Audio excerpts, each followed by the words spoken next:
네, 우리 말씀 같이 나누겠습니다. 빌립보서 1장 12절부터 26절입니다. 빌립보서 1장 12절부터 26절 말씀. 우리 한 목소리로 12절부터 읽습니다. 시작. 형제들아, 내가 당한 일이 도리어 복음 전파에 진전이 된 줄을 너희가 알기를 원하노라. 이러므로 나의 매임이 그리스도 안에서 모든 시위대 안과 그 밖의 모든 사람에게 나타났으니 형제 중 다수가 나의 매임으로 말미암아 주 안에서 신뢰함으로 겁없이 하나님의 말씀을 더욱 담대히 전하게 되었느니라. 어떤 이들은 투기와 분쟁으로, 어떤 이들은 착한 뜻으로 그리스도를 전파하나니, 이들은 내가 복음을 변증하기 위하여 세우심을 받은 줄 알고 사랑으로 하나, 그들은 나의 매임에 괴로움을 더하게 할 줄로 생각하여 순수하지 못하게 다툼으로 그리스도를 전파하느니라.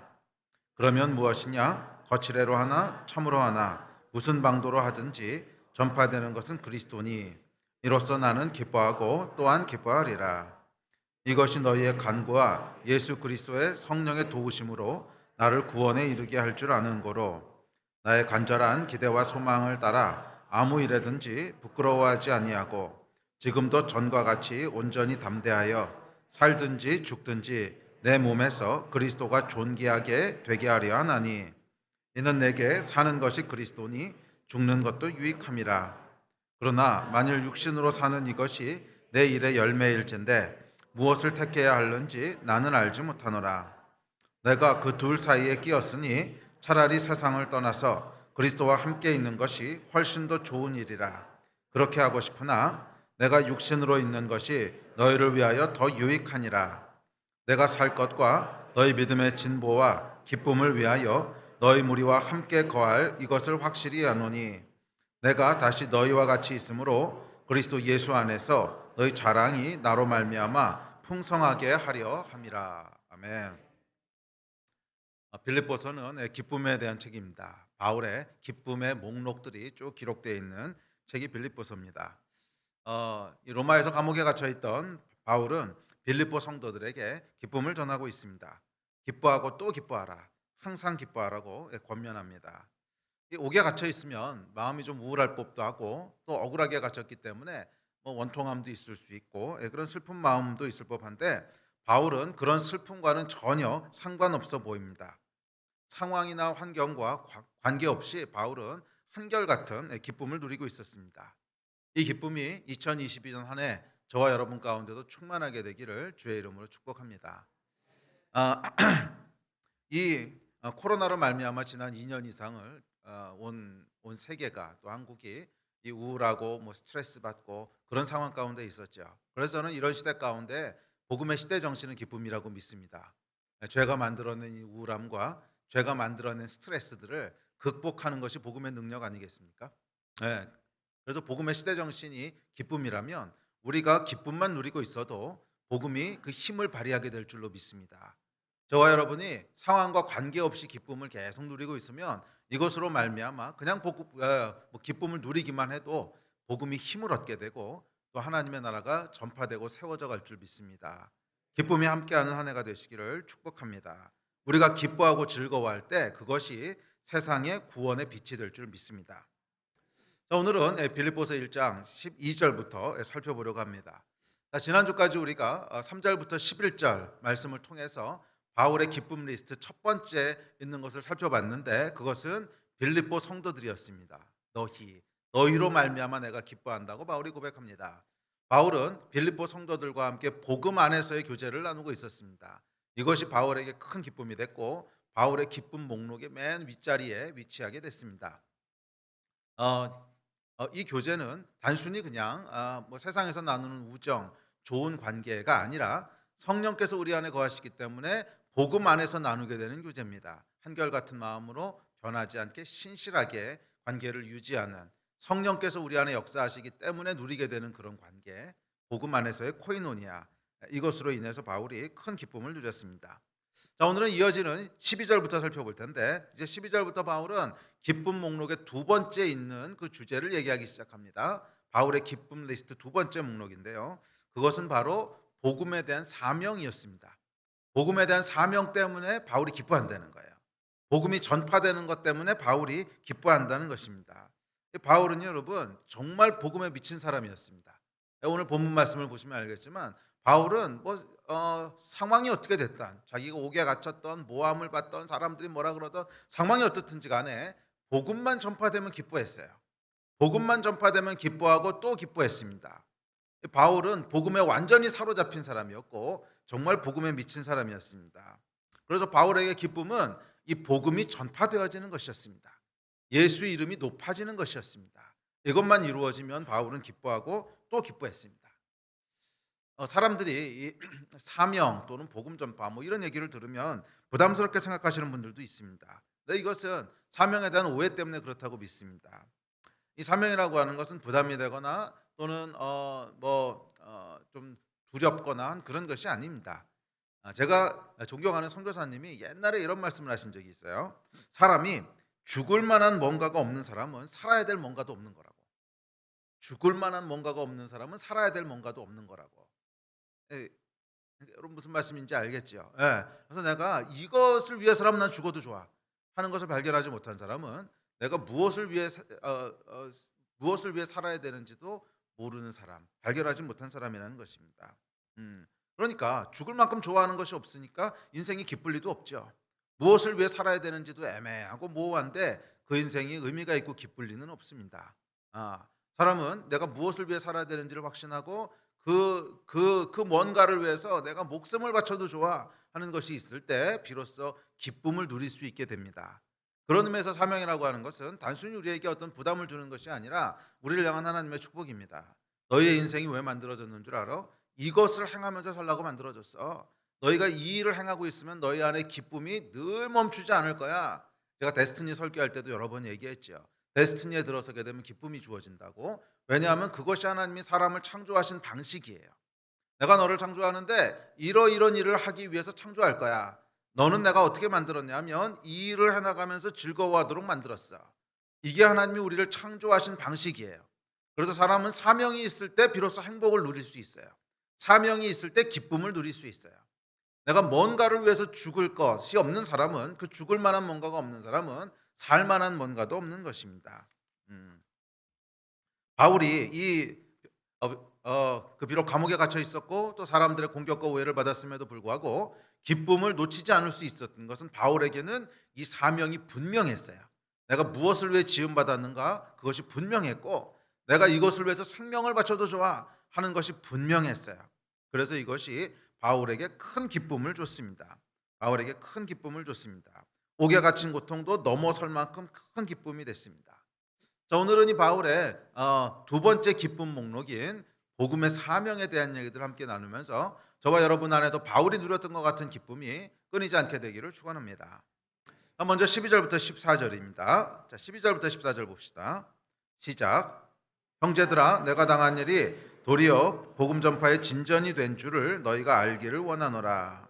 이러므로 나의 매임이 그리스도 안에서 모든 시위대 안과 그 밖에 모든 사람에게 나타났으니 형제 중 다수가 나의 매임으로 말미암아 주 안에서 신뢰함으로 겁없이 하나님의 말씀을 더욱 담대히 전하게 되었느니라.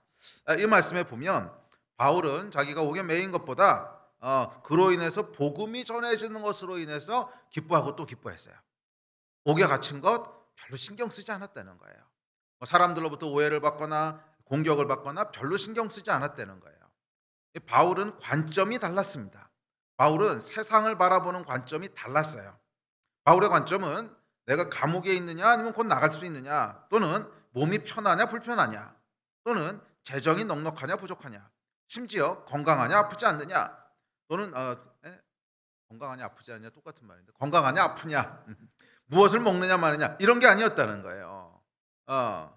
바울의 기뻐하고 슬퍼하는 관점 또는 성공과 실패에 대한 관점은 20절 21절에서 이렇게 묘사하고 있습니다. 자, 20절 21절 보겠습니다. 시작.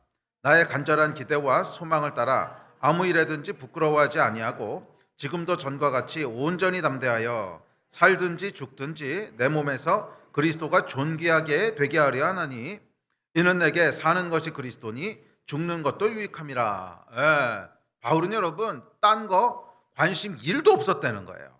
딴 거 관심 1도 없었다는. 살아도 그만, 죽어도 그만, 옥에 있어도 그만, 호텔에 있어도 그만, 잘 먹어도 그만, 굶어도 그만. 바울은 이런 것에 관심을 1도 두지 않았습니다. 뭐 죽으면 죽는 거고 사면 사는 거고, 감옥에 있으면 있는 거고 나가면 나가는 거고, 호텔에서 자면 좋은 거고 못 자도 할 수 없는 거고, 관심이 없었어요.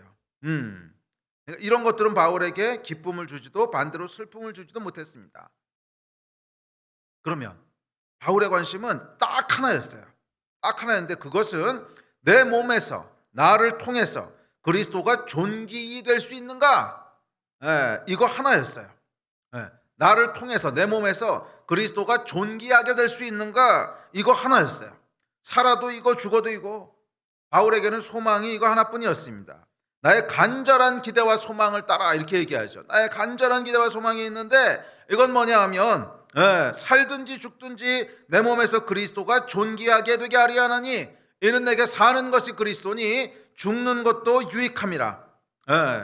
이 바울은요 그리스도가 존귀하게 될 수만 있다면 기뻐하고 또 기뻐했습니다. 감옥에 있어도 기뻐하고 몸이 피곤해도 기뻐하고 돈이 없어도 기뻐하고. 이것이 바울의 관점이었습니다. 비록 지금 바울은 옥에 매여 있지만 이 옥에 매여 있는 것을 통해서 뭐예요? 시위대 사람과 그 밖에 있는 사람들에게 복음이 나타났다는 거예요. 할렐루야. 그게 기쁘다는 거예요. 복음 전파에 진전이 된다면 뭐 옥에 갇혀 있건 내가 매를 맞건 하여간 기쁘고 또 기쁘다는 것입니다. 더욱이 바울의 고난으로 말미암아 많은 형제들이 더욱 담대하게 하나님의 말씀을 전파하게 되었대요. 와, 이거 하나면 기쁘다는 거예요. 이거 하나면 족하다는 거예요. 바울의 기대와 소망은 이것 하나뿐이었습니다. 이 소망으로 인해서 바울은 육신의 매임이라는 상황을 뛰어넘어서 기뻐하고 또 기뻐했습니다. 육신의 자유는 사람에 의해서 빼앗길 수 있지만 하늘의 자유와 하늘의 소망은 누구도 빼앗을 수 없습니다. 바울은 여러분 그의 소망과 기대를 땅에 두지 않았어요. 땅에서 내가 매여 있느냐 풀려 있느냐 먹느냐 마느냐 뭐 어디서 자느냐 어디서 먹느냐 땅에 소망을 두지 않았어요. 이 땅의 소망은 여러분 우리에게 염려를 더할 뿐이에요. 정말이에요. 땅의 기대를 갖고 땅의 소망을 갖는 사람, 무엇을 먹을까 무엇을 입을까 이거 염려하지 말라 그랬죠. 거기에 소망 두고 기대 두지 말라는 말이잖아요. 그것은 우리 마음 가운데 염려를 더할 뿐이고 그 염려는 우리 마음을 슬픔과 우울함으로 가득 채울 뿐이에요. 우리의 소망과 기대는 어디 두는 거예요? 하늘에 두는 거예요. 예수 그리스도께 두는 거예요. 거기는 아무도 건질 수가 없어요. 바울은 그 소망을 하늘에 뒀기 때문에 그 소망과 기대를 하늘에 뒀기 때문에 20절 다시 한번 띄워볼래요? 바울은 그 소망과 기대를 어디 뒀어요? 간절한 기대와 소망을 따라 이러죠. 나의 간절한 기대와 소망이 있는데 이것은 예수 그리스도가 높아지는 하늘의 소망이라는 거예요. 그래서 땅에 있는 그 어떤 것도 바울의 소망을 건들지 못해요. 땅에서 아무리 힘든 일이 있고 땅에서 아무리 마음 상하는 일이 있어 보여도 그것이 바울의 이 기쁨을 건들지 못합니다. 그 소망은 빼앗을 자가 없습니다. 이 하늘 소망이 충만한 여러분 되시기를 축복합니다. 자, 이어지는 15절부터 18절입니다. 15절부터 읽습니다. 시작. 어떤 이들은 투기와 분쟁으로 어떤 이들은 착한 뜻으로 그리스도를 전파하나니 내가 복음을 변증하기 위하여 세우심을 받은 줄 알고 사랑으로 하나 그들은 나의 매임에 괴로움을 더하게 할 줄로 생각하여 순수하지 못하게 다툼으로 그리스도를 전파하느니라. 그러면 무엇이냐? 거칠애로 하나 참으로 하나 무슨 방도로 하든지 전파되는 것은 그리스도니 이로써 나는 기뻐하고 또한 기뻐하리라. 아멘.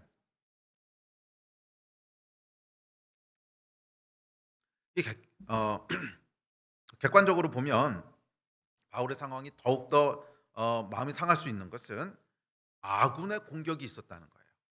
아군의 공격이 있었다는 거예요. 바울에게 괴로움을 더하게 하려고 바울을 고통스럽게 하려고 이 불순한 의도로 복음을 전파했던 사람들이 있었다는 거예요. 이게 여러분 참 힘들지 않았겠습니까? 우리가 세상 사람들에게 또 복음을 반대하는 사람들에게 어려움을 당하고 핍박을 당할 때는 뭐 그래도 그러려니 하고 넘어갈 수 있어요. 그렇지 모르니까 아유 뭐 이렇게 당하는 게 당연하지 이러고 넘어갈 수 있는데 같은 크리스천이 같은 예수 믿는 사람이 핍박하고 공격할 때는 마음이 2배, 3배로 힘들어집니다. 그렇죠. 그런데 바울에게 그런 일이 벌어졌다는 거예요.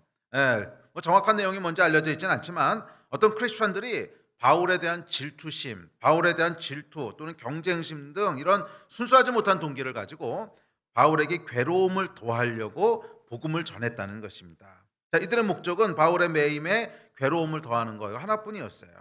마음이 상하죠. 이게 어찌됐든지 아군 아닙니까? 뭐 적군에게 공격을 받는 거야 그러려니 하겠지만 이 아군에게 공격을 당하면 더 마음이 힘들어집니다. 오늘날도 여러분 그렇지 않습니까?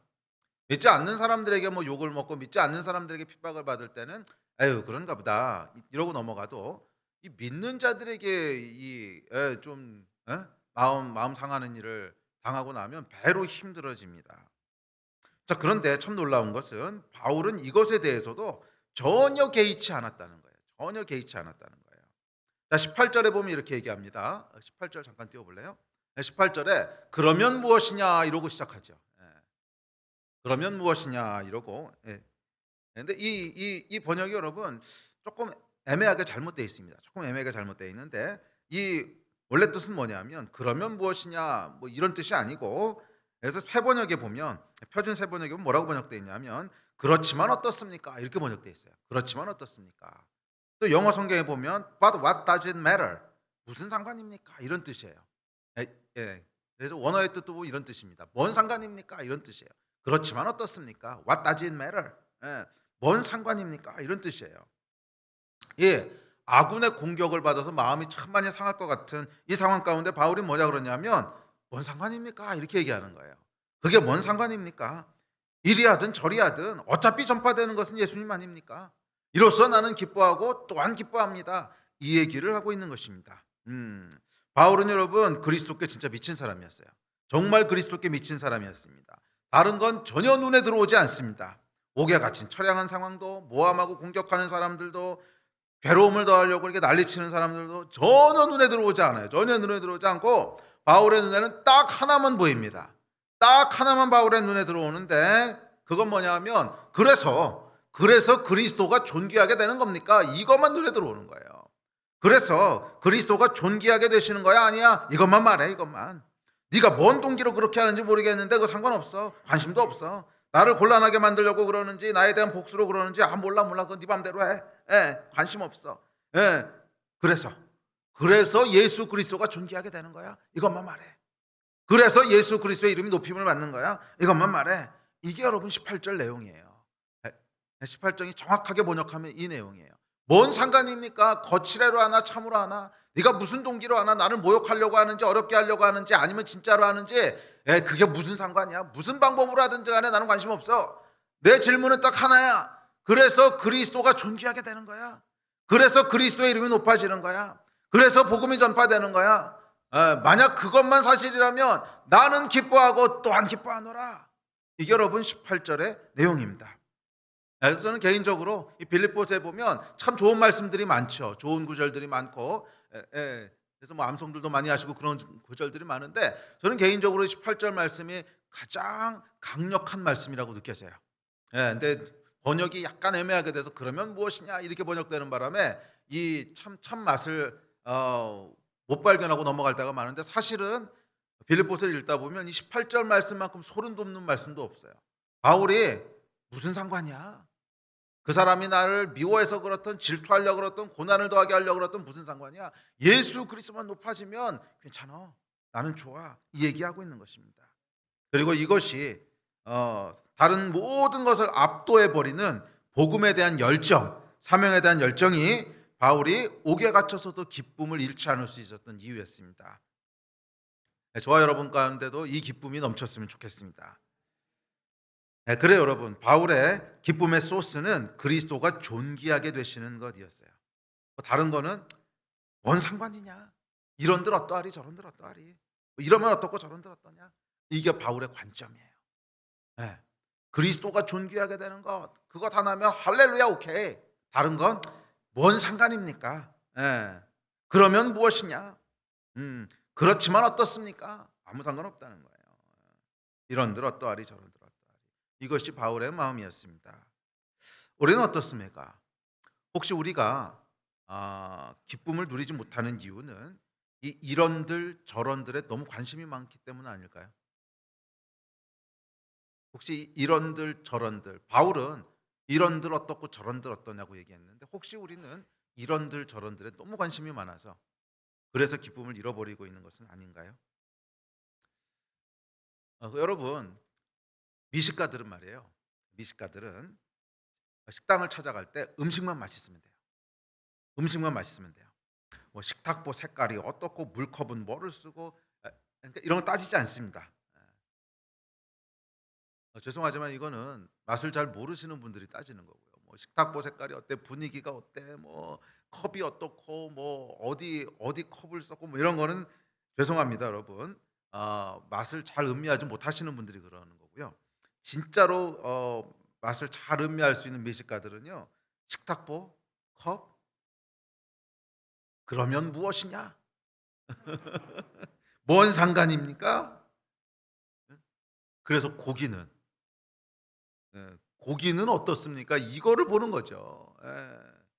고기는 진짜 맛이 있냐? 이거 하나에 모든 마음과 생각이 다 집중되어 있습니다. 그래서 고기만 맛있으면 우와 굿 모든 게 다 용서돼요. 뭐 용서되는 게 아니라 눈에 들어오지 않아요. 고기만 맛있으면 뭐 식탁보가 무슨 색깔이든 뭐 컵을 깨진 걸 주든 종이컵을 주든 뭐 식탁이 좀 깨져가지고 기울어졌던 고기만 맛있으면 나머지는 그래서 무엇이냐? 뭔 상관이냐 이거죠. 아무 상관없어요. 왜? 음식의 맛을 아니까. 네, 여러분 복음의 맛을 아는 사람이 이런 거예요. 복음의 맛을 아는 사람이 이런 거예요. 예.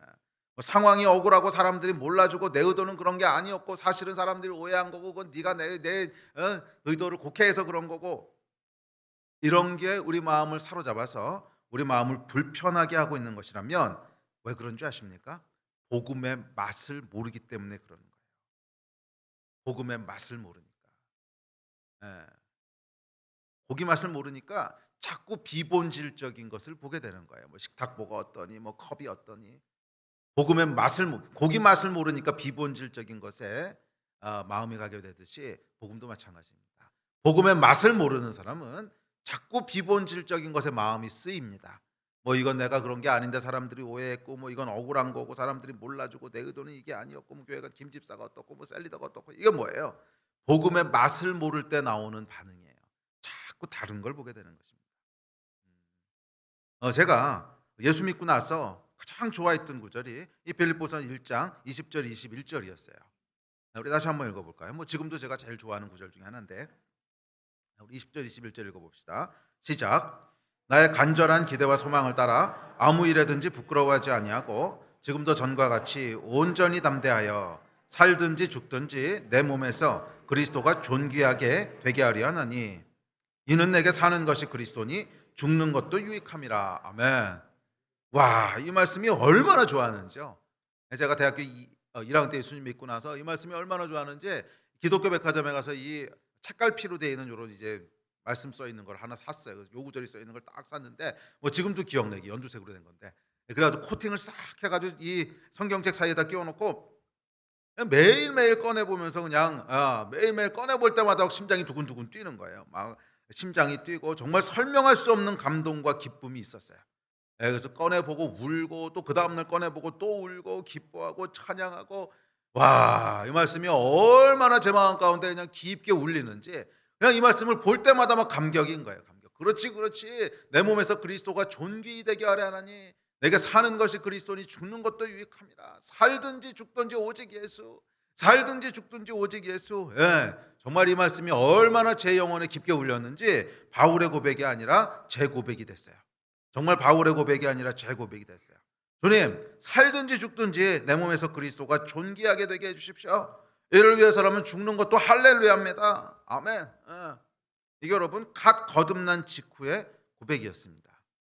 제가 무슨 말을 하고 싶은 거냐면 성숙함의 문제가 아니라는 거예요. 성숙해져야 이런 고백을 할 수 있는 게 아니라는 거예요. 이것은 성숙함의 문제가 아니라 복음의 맛을 아느냐 하는 문제예요. 복음의 맛을 아느냐 하는, 복음을 먹어봤느냐, 복음의 맛을 느낄 수 있느냐, 그 문제라는 거예요.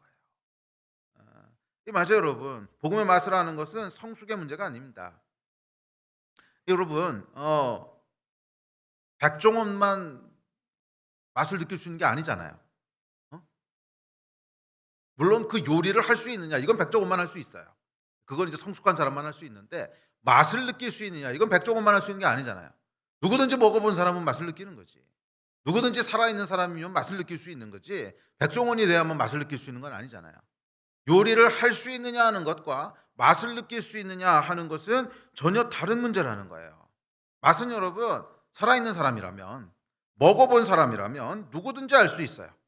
뭐 수원갈비 누가 먹든지 맛있지. 수원갈비를 백종원만 먹어야 맛있습니까? 아니요. 누구든지 먹으면 맛있는 거예요. 복음의 맛도 여러분 정확히 마찬가지입니다. 복음의 맛을 아느냐?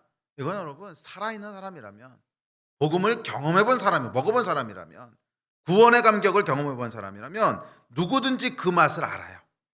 영적인 생명이 있으면 누구든지 그 맛을 알아요. 성숙해야만 알 수 있는 것이 아니라는 거예요. 예, 정말입니다. 정말 이건 누구든지 먹어보기만 하면 알아요.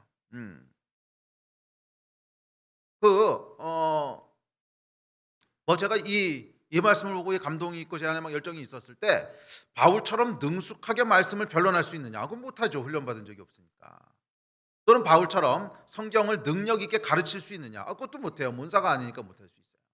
그렇지만 이것과 맛을 알 수 있느냐 하는 건 다른 얘기라는 거예요. 제가 뭐 사역을 능숙하게 못할 수도 있고, 말씀을 잘 가르치지 못할 수도 있고, 전도할 때 어리버리할 수도 있고. 왜? 미성숙하니까, 아직 아는 것도 별로 없으니까. 그렇지만 그것과 복음에 대한 열정이 있느냐 하는 것은 전혀 다른 얘기입니다. 예? 잘 가르칠 수 있느냐, 뭐 사역을 잘할 수 있느냐는 것은 맞아요. 성숙함이 요구돼요. 백종원이 훨씬 잘해요. 그러나 맛을 알 수 있느냐? 이건 살아있으면 맛을 느낄 수 있는 거고, 먹어봤으면 맛을 아는 거예요. 누구든지 꼭 백종원이 아니라도 돼요. 꼭 사도 바울이 아니라도 돼요. 누구든지 먹어봤으면 맛을 아는 것이고, 누구든지 살아있으면 맛을 느낄 수 있는 거예요. 예. 혹시 이 가운데 오늘 말씀을 들으시면서 이건 사도 바울이니까 그런 거고, 나는 사도 바울처럼 신앙이 성숙한 사람이 아니잖아, 그런 거 난 못해, 그건 성경에나 나와 있는 거고, 나는 그냥 평신도인데, 뭐 사도 바울까지는 아니라도 목사님이나 뭐 선교사님이나 이렇게 특별하신 분들, 종교에 귀하신 분들, 뭐 그분들에게 나가다가는 말씀이지, 복음 전파가 업인 사람이잖아, 나는 뭐 그냥 주일날 예배 드리고 이렇게 생각하시는 분들이 있다면 이것은 큰 오산입니다. 큰 착각이에요. 맞아요. 사도 바울처럼 여러분 복음 전할 수 없을 수 있어요. 왜? 아직 미성숙하니까. 맞아요. 제가 설교하는 것처럼 여러분 설교하라고 그러면 당연히 못하죠. 해보신 적이 없으니까. 또 선교사님처럼 선교하라고 당연히 못하죠. 훈련받아 본 적이 없으니까. 그렇지만 사도 바울처럼 복음의 맛을 아는가? 이건 다른 얘기예요. 목사님이나 선교사님들처럼 복음의 맛을 느낄 수 있는가? 이건 다른 얘기예요. 이거는 배웠던 못 배웠던 은사가 있든지 없든지 아무 상관없고, 복음의 맛을 받느냐는 문제예요. 복음의 맛을 받느냐는 문제예요. 조금 더 적나라하게 얘기하면 거듭난 경험이 있느냐 이거예요.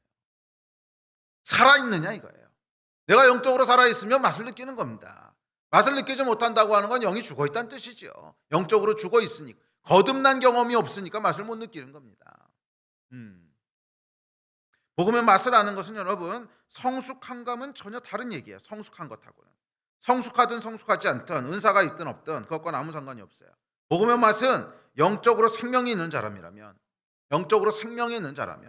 복음을 먹어본 사람이라면, 구원의 감격을 맛본 사람이라면 누구나 느낄 수 있습니다. 아니, 누구나 느껴야만 정상입니다. 누구든지 정말 거듭난 사람이면, 그래서 누구든지 그 안에 성령께서 거하시는 자면 예수 소리만 들어도 심장이 막 뛰어야 정상이에요. 누구든지 구원의 감격을 경험하고, 누구든지 죄사함을 경험하고, 누구든지 하나님의 자녀가 되니 엄청난 은혜를 아는 사람이라면, 그리스도가 존귀히 되시는 것, 그 얘기만 들으면 그거에 내가 살든지 죽든지 난 그것뿐입니다, 이 말이 나와야 정상이에요. 이게 안 나온다고 하는 것은 성숙의 문제가 아닙니다. 복음의 맛을 본 적이 없는 거예요. 누구든지 그 안에 성령이 거하시는 자는 살든지 죽든지 오직 예수, 이 고백이 나오게 돼 있어요. 나와야만 해요. 그래서 제가 앞서 얘기했듯이 이 고백이 제 영혼의 고백이 된 것은 많은 훈련과 헌신을 거쳐서 목사가 되고 난 후가 아니었어요. 바로 예수 믿은 직후였어요. 예, 저는 영적인 어린아이였기 때문에 뭐 사람들에게 성경을 가르칠 수 없었습니다. 뭐 성경도 제대로 읽어본 적이 없으니까. 뭐 전도할 때 제대로 했느냐? 아니요. 그것도 훈련 받아본 적이 없으니까 뭐 제대로 못했어요. 바울처럼 변론할 수도 없었어요. 그러나 제 안에 그리스도에 대한 감격과 복음에 대한 열정만은 사도 바울과 똑같았어요. 살든지 죽든지 내 몸에서 그리스도가 존귀히 되게 하려 하나니 이는 내가 사는 것이 그리스도니 죽는 것도 유익함이라. 이 말씀만 들으면 제 안에서 불이 올라왔어요. 불이. 맞아, 그거지. 맞아, 그렇게 해야지. 예수 그리스도가 내 인생의 전부지. 나는 주를 위해서 살고 주를 위해 죽을 거야. 내 몸에서 그리스도가 존귀히 되실 수만 있다면 다른 어떤 것도 상관없어. 살든지 죽든지 오직 예수. 뭐 아는 것도 많지 않았고요. 훈련도 받은 것도 없었지만 이 마음 하나만은 진짜였어요.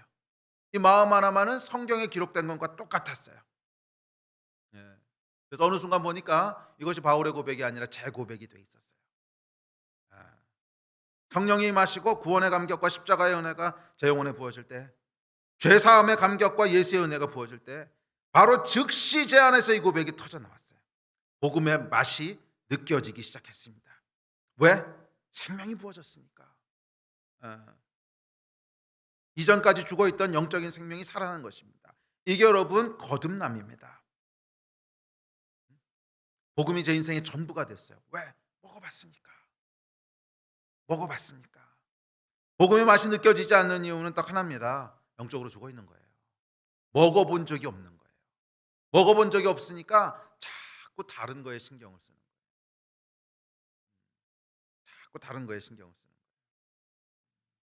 여러분 어떠십니까? 복음의 맛을 아십니까? 그렇다면 여러분의 영혼에도 이 똑같은 울림이 있을 것입니다. 내 몸에서 그리스도가 존귀히 되게 하려 하나니 이는 내게 사는 것이 그리스도니 죽는 것도 유익함이라. 이 영혼의 울림이 있지 않습니까?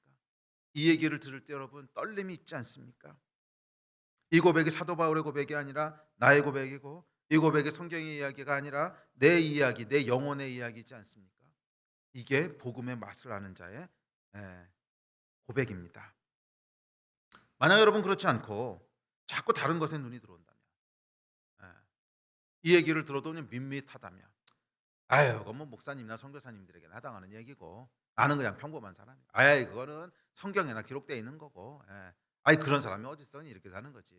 그냥 뭐 11조하고 예배드리고 그러면 되는 거지. 만약 그렇다면,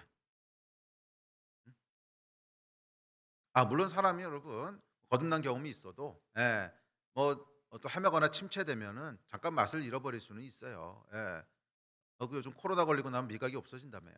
뭐 그렇게 잠깐 잃어버릴 수는 있는데 그 맛이 뭔지를 모른다면, 지금 맛을 잠깐 못 느끼고 있을 수는 있지만 그 맛이 뭔지를 모른다면, 그래서 자꾸 다른 것들이 눈에 들어온다면, 뭐 억울한 상황이 눈에 들어오고 상심되는 일들이 눈에 들어오고 오해하는 사람들의 소리가 귀에 들어오고 이런 것들이 온통 내 마음을 점거하고 있다면 사실은 스스로에게 물어봐야 됩니다.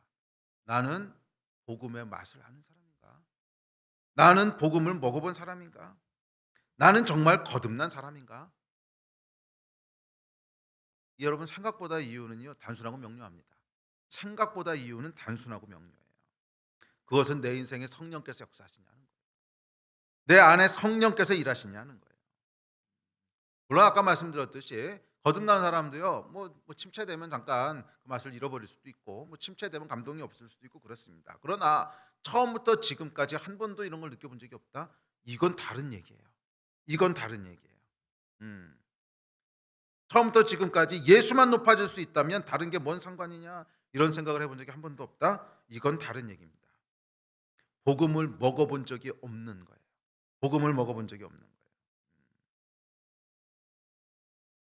이 복음을 먹어본 사람, 구원을 진짜로 경험한 사람은 예수 그리스도가 내 인생에 죽을 만한 뭔가가 돼요. 100% 그렇게 돼요. 그래서 제가 저희 사역자들에게 이제 그런 얘기 가끔 합니다. 있잖아, 사람은 구원받는 순간을 잘 지켜보잖아. 그러면 앞으로 어떻게 신앙생활할까가 다 보여. 구원받을 때 확실히 복음의 맛을 보고 구원받는 사람이 있어요. 와, 은혜구나. 와, 내 죄가 사함을 받았구나. 와, 하나님이 살아계시구나. 확실히 복음의 맛을 보고 구원받은 사람은 어떻게 살지가 보여요. 10년, 20년 어떻게 살지. 물론 중간에 좀 헤매긴 하겠지만 결국 어떻게 살지가 보여요. 그런데 애매모호한 사람들이 있어요. 뭐 그냥 영접기도 하자니까 영접기도 했어. 그래서 어떠십니까? 그랬더니 글쎄요, 잘 모르겠는데요. 이게 구원을 받았다고 얘기하기도 뭐하고 안 받았다고 얘기하기도 뭐하고 어 구원을 한 지가 한 8원쯤 되는 것 같고 이런 경우들이 생각보다 참 많아요. 예. 뭐 그 사람이 진짜 구원을 받았는지 안 받았는지 우리는 모르죠. 그 하늘에 천국에 가봐야 이제 하나님만 아실 텐데 그럼에도 불구하고 그런 분들은요 어떻게 신앙생활할지가 좀 그려져요. 그리고 대부분 그렇게 돼요. 자꾸 비본질적인 것에 마음이 가요. 자꾸 신앙생활하면서 자꾸 비본질적인 거에 마음이 가요. 복음의 맛을 본 적이 없기 때문에 그래요. 저는 이것이 거듭난 것이 맞는지 아닌지 솔직히 잘 모르겠어요. 솔직히 그건 하나님만 아시는 거기 때문에 모르겠는데 하여간 어떻게 신앙생활할지는 그려져요. 복음의 맛을 아는 사람과 그 맛을 모르는 사람은 달라요. 복음의 맛을 아는 사람은 뭐 미성숙하고 부족하기 때문에 뭐 실수하고 넘어지고 그럴 수 있어도 바울과 똑같은 기쁨을 누려요. 바울과 똑같은 기쁨을 누려요. 살든지 죽든지 내 몸에서 그리스도가 존귀히 되게 하려는 이는 내가 사는 것이 그리스도니 죽는 것도 유익합니다. 할렐루야. 예, 뭐 호텔에서 자든 감옥에서 자든 잘 먹든 못 먹든 굶든 아무 상관없다는 거예요. 그리스도가 존귀히 될 수 있다면 할렐루야 나는 기쁩니다. 바울과 똑같은 기쁨을 누려요. 그런데 8원이나 7원쯤 받고 시작하시는 분들은 잘 모르겠어요. 예, 이 기쁨이 없어요. 이 기쁨이 없어요. 그런데 참 놀랍게도 생각보다 많은 사람들이 이 구원의 경험 없이 신앙생활을 시작합니다. 거듭나는 경험 없이 1년, 2년, 5년, 10년 교회를 다녀요. 복음의 맛, 그게 무슨 소리인지도 몰라. 그게 무슨 소리인지도 몰라. 교회를 오래 다녔기 때문에 익숙해는 졌어요. 어떻게 해야 되는지는 다 알아요. 주일날 교회 나오면 뭐 하는지도 다 알고 뭐 11조 하는 거 뭐 하는 거 다 알아요. 교회 생활에는 빠삭해. 그래서 적어도 겉모습만 놓고 보면 영락 없는 크리스찬이고 영락 없는 집사고 영락 없는 장로예요. 그런데 그 내면에 들어가 보면 기쁨은 없어요. 복음으로 말미암은 기쁨은 없어요. 잔재미들은 있을지 모르겠지만 복음으로 말미암은 기쁨은 없어요.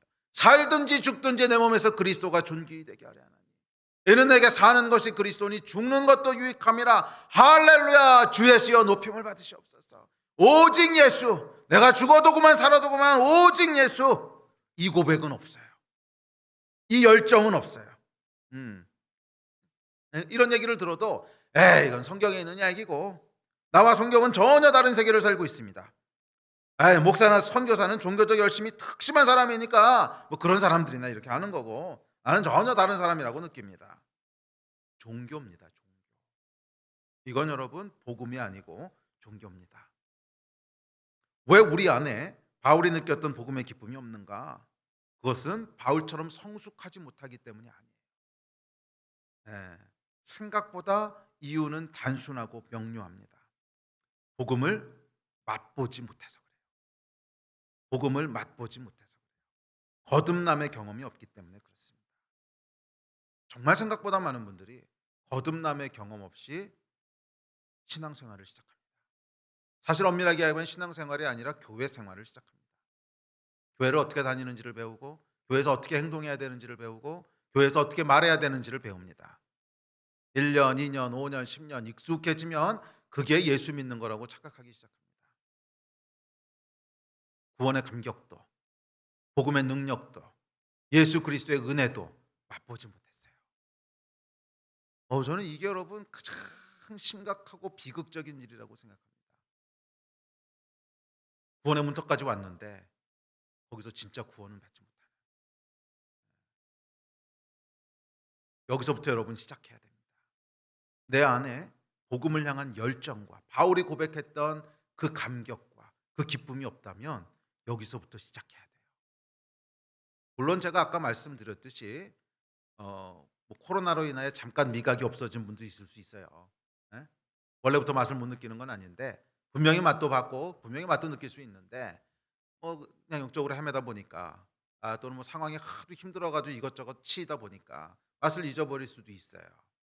음, 근데 사실은 여러분 그게 뭔 상관입니까? 어차피 지금 맛을 느끼지 못하고 있다. 과거에 내가 맛을 알았던 아니면 처음부터 몰랐던 사실 뭔 상관이에요. 지금이 중요한 거 아닙니까? 어제의 구원이 오늘의 구원을 보증해 주는 건 아니잖아요. 내가 어저께까지 아무리 뭐 복음에 대한 열정이 있었고 복음의 맛을 알고 다 했어도 오늘 아무런 감각을 느끼고 있지 못하면 그게 뭔 상관이에요. 여기서부터 다시 시작해야 되지 않겠습니까? 우리 안에 복음의 맛을 회복하는, 구원의 감격을 회복하는, 은혜의 감격을 회복하는, 십자가의 은혜를 회복하는, 우리 하나님의 사랑을 회복하는. 그래서 예수 그리스도라고 하면 내 안에 바울과 같은 이런 고백이 나오게 되는, 살든지 죽든지 그게 무슨 상관입니까? 내가 살든지 죽든지 하여간 예수 그리스도가 높아질 수 있다면 난 할렐루야입니다. 이게 여러분 회복돼야 되지 않겠습니까? 그렇다면 여기서부터 시작하십시오. 혹시 여러분 가운데 이 맛을 누리지 못하시고는 분이 있다면, 나는 그 고백이 진심으로 나오지 않는데 이런 분이 있다면 미루지 마세요. 미루지 마세요.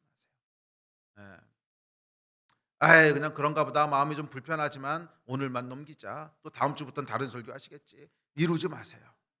미루지 마세요. 오늘 여러분 쇼부를 보십시오. 뭐이 뭐 예배 시간에다 쇼부 볼 수 없다면 집에 가서라도 하세요.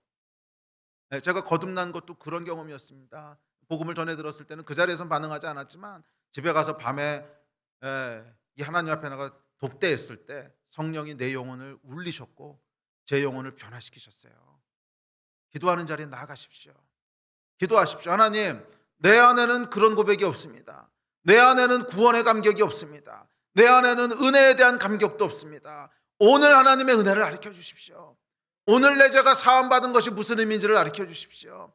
오늘 내가 영원히 멸망받을 저주에서 하나님의 자녀가 되는 영광으로 옮겼다고 하는 것이 무엇인지 가르쳐 주십시오.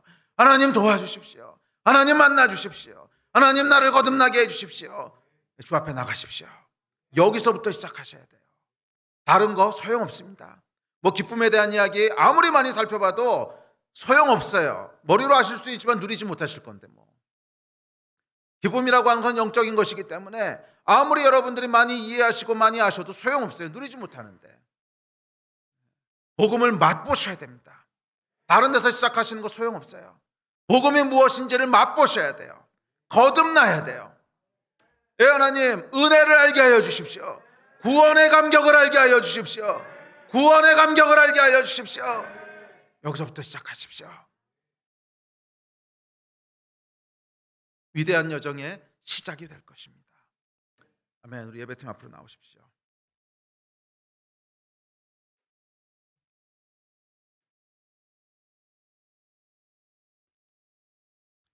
성령이 우리에게 임하실 때, 그래서 예수 그리스도의 영광과 십자가의 은혜를 알게 하실 때, 그래서 하나님의 측량할 수 없는 사랑의 깊이를 부어주실 때, 우리는 여러분 그 맛에 매료되게 됩니다. 그 맛에 매료되게 돼요. 와, 이런 맛이 있구나. 다른 맛은 들어오지 않습니다.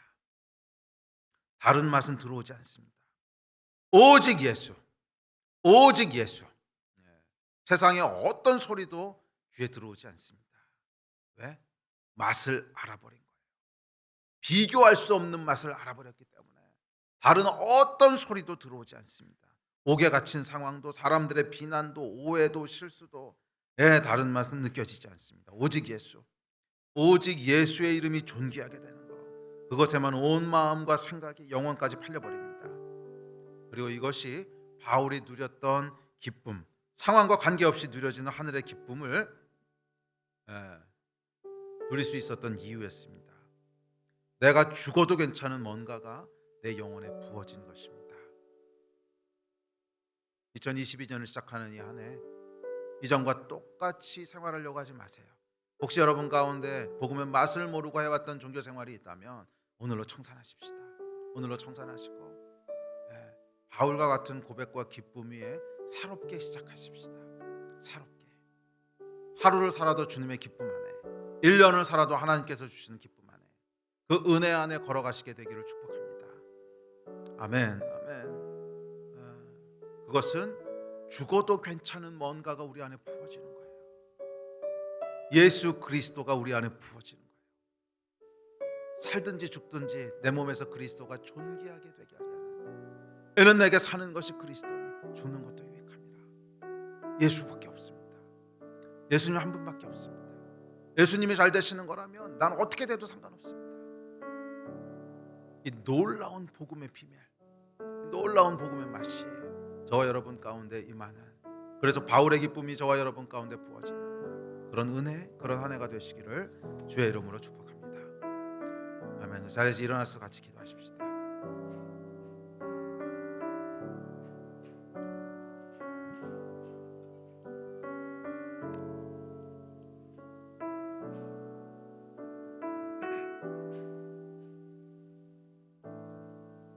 복음의 맛을 여러분 누리고 계십니까?